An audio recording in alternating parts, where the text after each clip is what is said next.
Me tenho bisa com a última informação que me tem de potential tropical cyclone aqui, dus ola tropical forte aqui que tá de 8 horas de manhã, tá caminhando com etapa tá na latitude of 11.4 norte e 66.4 west, que está 300 km oost-zuidoost de Corsal, of, o que é interessante, é eigenlijk 400 km oost-zuidoost de Aruba.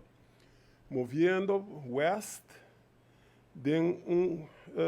desde uma direção west, com velocidade astronômica de 48 km por hora. Dus ela aumenta barbaramente comparado com a ayer.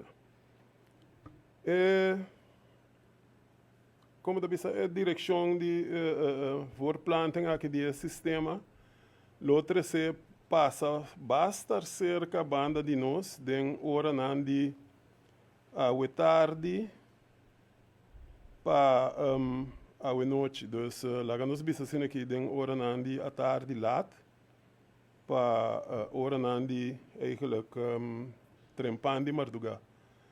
Esse é assim no slowdown, não? Minota espera esse efeito não eigenlijk riba tempo local. Lota aguaceiro mais ou menos nós verwacht 25 para 35 milímetros aqui por bir tique mais tanto então que nós portem street of urban flooding de certa parte não. Nós podemos com viento nos portem tropical storm conditions que tá viento não que por rebaixar como da bisa o limite eigenlijk de caminho da começar o limite mais abaixo de tormenta tropical de gust, dus de ráfaga durante de aguaceiro mais bem. Condicionam de la man 6 para 10 pia mais ou menos durante a parte caminho nós tem hopi aguaceiro. Nós temos small craft advisory in effect, pero um small craft warning lobira effective awe merdia Jesus teku 8 horas da noite awe.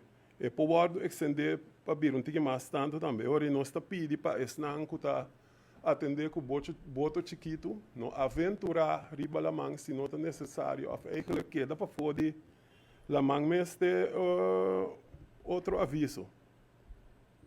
Dus esse é eigenlijk o último update que me tem, a próxima posição dos update. Lo me saca Jesus de merdia, passou Jesus nori me também outra posição de National Hurricane Center.